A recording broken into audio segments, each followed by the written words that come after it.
Well, it's good to be here on a Monday as scheduled. A little different Monday for us. It's really a Tuesday. We're kind of, obviously one day ahead and got done with a Tuesday practice this morning. So we just got off the field just a little bit ago. But we had a great team win Saturday. I think anytime you can get a win, it doesn't matter how it was. Again, there's obviously a lot of good things when you watch the tape on Saturday night or Sunday morning. A lot of great things to take from it. And there's a lot of things that we need to get a lot better if we expect to continue to move on and win games in this league and win in the ACC. So, some of the things you look at when you watch the tape is, some of the positives, and we can always focus on the negatives. Is our defense made some big stops at the end when they need to. I mean, that big sack at the end with Chase Pine and Amir Watts, getting it done. Stocker's PBU, there's some great things there defensively that weren't so good in the first and second, but our kids stuck together and finished that off. And then offensively and special teams wise, I mean, special teams, with Kessman coming back and going 3 for 3 again, we know how special that is. And I heard yesterday that he's got 3 of the 4 longest field goals in college football right now for this season. So I thought that was pretty special on his part, and I think he will continue to get stronger. He's got to go prove he can go do it on the road. So that's the challenge this week. And then obviously that with 5 seconds to go, the biggest play of the game, that's not easy. And you guys have seen those games where the ball gets tossed all over the place. But just, the way Coach Powell and the kickoff squad executed, what we call that. I won't tell you what we call it, but the way they executed that, and we've done that before against Clemson and had a lot of success at the end of a game. So just the details of what we did there and how they're throwing. I mean, they want to throw back and they can't throw back. So I think our guys have really taken to that and understand what we're doing. And then offensively, again, as explosive as they've been all year. 17 explosive runs and passes, rushing for 480 yards. We're +1 in the turnover ratio. So we offensively don't turn it over, we get one. Make big plays when we need to make plays, and I think that's really what you take from the game Saturday. And we move on really quick, as fast as you're ever going to move on to a 6-2 Virginia team that is playing real well. I'll put my first vote in for Bronco Mendenhall to be Coach of the Year in the ACC. I think he's got a great shot at getting it just for what he's done. So count me in. Number one, he's a great guy. He's a great coach, and he's done a great job really turning that program around. Bryce Perkins is a guy that makes things go on offense. He's I think rushed for about 600 yards. He's thrown for 1,615 TDs. He gets it done. Zane Zandier, local product has gone down there. He's a tough dude, physical football player. Whether he starts at the mic or they get the returner back, I guess Jordan Mack, who's been out for a couple weeks. They got Peace and Snowden on the edge. They were 3-4 defense, so they create a lot of different problems with their different stuff, and they've been, they're top 20 defense. So our offense will have to be consistent with what they did last week and try to do it again and go back to back, playing really good. And our defense got to make a step up and try to stop an explosive offense and a confident offense in that. So you guys got any questions after I gave you all that? Questions? A lot of the attention was about the running game on Saturday, but that 2-minute drill by Kenny, is that something that could be built, his confidence going forward? Yeah, I think so. I mean, we work 2-minute a lot during camp, and like I said, it's hard to work it during the season because you're working on different stuff and trying to service each other. But we'll do a 2-minute tomorrow afternoon and just try to continue to build off of that with his confidence and what we did there. So I think it builds everybody's confidence. It builds everybody. It builds the offensive coordinator's confidence that you had success, and he said, hey, we did it. We can do it again. I think it gives everybody confidence not only in 2-minute, but in other opportunities when we got to throw the ball even on third down. You guys played a lot of nickel against the tempo teams, and Duke, I think you didn't do it until maybe the third drive. What can you guys do better to stop the run in that formation? I know that's one of your biggest concerns when you go to that. Yeah, it is. And we get into it, and then we don't really stop the run. So it's like, here's what it is. It's, we talked a lot today just about being consistent. And, we got a lot of players that are consistent. And I told them after practice today, I said, listen, come ask me. If you want to know if you're consistent, I'll tell you if you're 100% consistent. If you're 75, I'll tell you. I know exactly where every one of you guys are. I can tell you where you are in practice, where you are in the game. And if you're inconsistent in practice, you're going to be inconsistent in the game. And if you're consistent in practice, I can go name them. I won't for you or for them. tell them who they are, but not one guy asked me. Okay, so they probably know where they are. I guess they didn't need to know, because I think. But it comes down to consistency. I don't think it came down to, oh, nickel, we can't stop the run, because we've proved we can stop the run in nickel, or sub personnel, so we can stop it. It's a matter of being consistent and doing your job. Okay, and when you watch the tape and looking at the negative part of it, it's guys wanting to do somebody else's job. I mean, the quarterback takes a play. You guys can go back and watch it. I mean, quarterback takes a zone play where he fakes a jet sweep, and regardless of who's reading, he runs an inside zone and rushes for 15 yards in nickel. Okay, but we got two guys, a middle linebacker and a nose tackle, that want to go stop the jet sweep. Well, Mike linebacker and a nose tackle have no business stopping the run that's way out there. We line them up like right over the football, and you might want to take care of over the football. But when you got guys that just want to go make a play and they're hungry, and God bless them, they want to go make plays, but you got to do it within the framework of the defense. And when they go run, and then they run the same play the next play, and it's a gain of 1. And it's like, there's your consistency right there. So it's just, whoever they are, it doesn't matter. It's just a matter of being consistent. If you're consistent, you got a chance. If you're not, you're going to be like this. And depends on what you want to be. So it's not a matter of the defense, the structure. It's sometimes it's structure. They got one play. There's really we had one bust in the back end where it's poor communication on a big screen pass to the tailback down the sideline, down their sideline.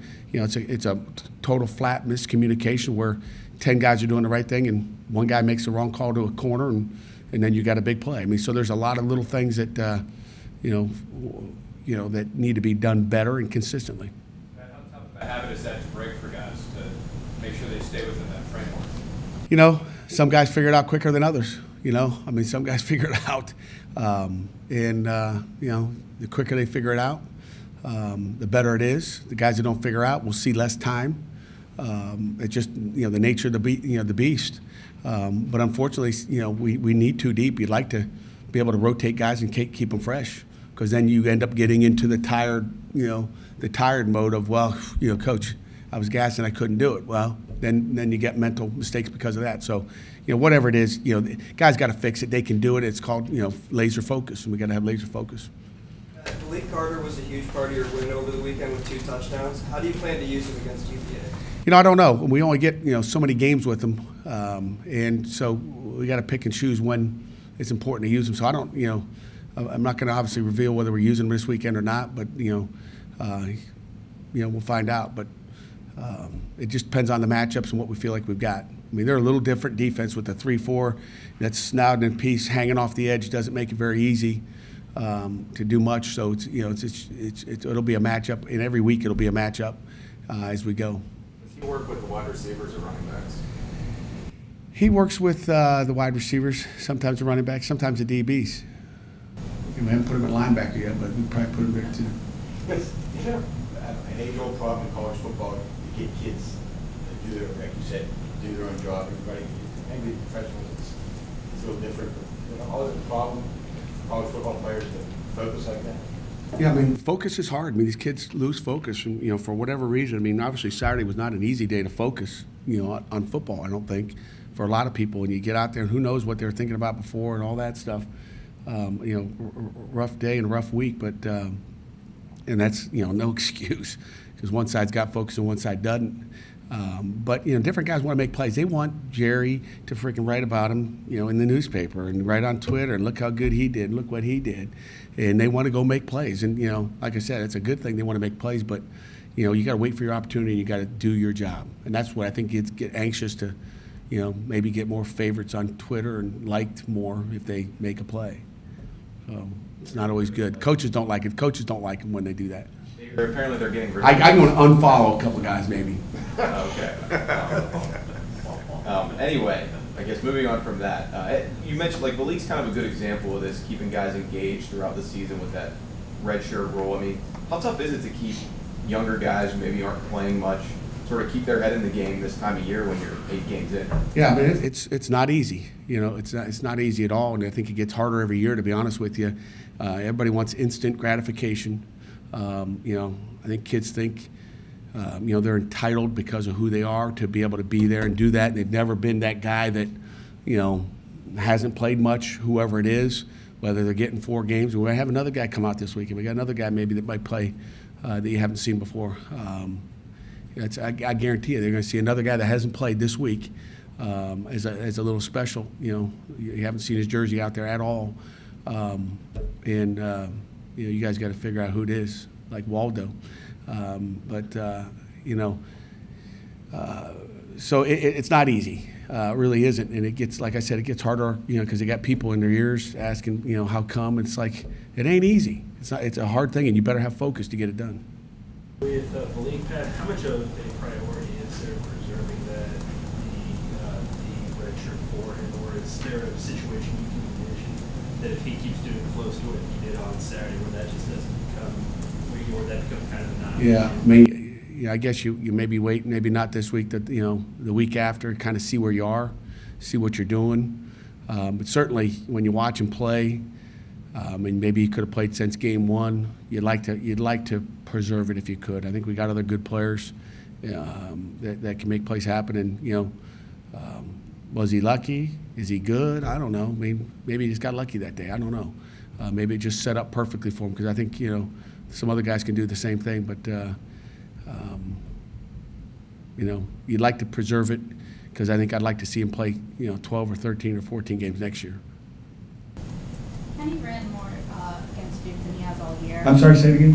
Kenny ran more against Duke than he has in any game this year. Was that part of the game plan from the beginning, or was that more of what Duke's defense was showing you, and will it still be a bigger part of the game plan going forward? Yeah, I think as you get nearer the end of the season, you start to think, you start to do some different things. Certainly, ACC games are more important. Certainly, we don't want to get our quarterback smashed. I mean, Bryce Perkins does a nice job. They've done a nice job coaching that guy, rushing for 600 yards. As you watch him, he's gonna get down. He doesn't take hits, which is really smart on their part, and that's why they've been able to keep him healthy and keep him on the field, because they're a different team when he's on the field compared to when he wouldn't be on the field. And we, obviously want Kenny in the game, but as you get closer to the end, you start to, maybe take a little bit more risk. Obviously, he wants the ball, and sometimes it's what they're giving you, sometimes it's what we were going to take. Sometimes you read it, sometimes you don't, and so we'll do it. All be based on a situation, based on, what they're playing defensively and what we want to do offensively. What do you feel like not having Keyshawn Camp affected some of what we were talking about in the middle of your defense? Yeah, I'm glad you mentioned that. I was going to tell you anyway, but obviously Keyshawn's out for the season, I meant to mention it to you, but I get you guys ask all the questions, and thanks for bringing it up. But Keyshawn, suffered an injury against Notre Dame. We're hoping he'd come through, but he wasn't able to go, so he'll probably be out for the season, I'd imagine. And that's usually the only time I'm telling you anything, Jerry. Look at it. Jerry's eyes are like so big, like he got some juice. Guy like this. So that did affect it a lot. He's a penetrator. He caused havoc in the backfield. That didn't help us at all. And matter of fact, you might see 2 new guys this week too. I said 1. You might see 2. They haven't seen. Say it again. The injury. It's an upper body deal. You mentioned Zangier from Thomas Jefferson, now down at UVA. How much did you guys sort of recruit him out of high school around here, and are you surprised at all by the success he's having there? No, not really. It came down to really needs.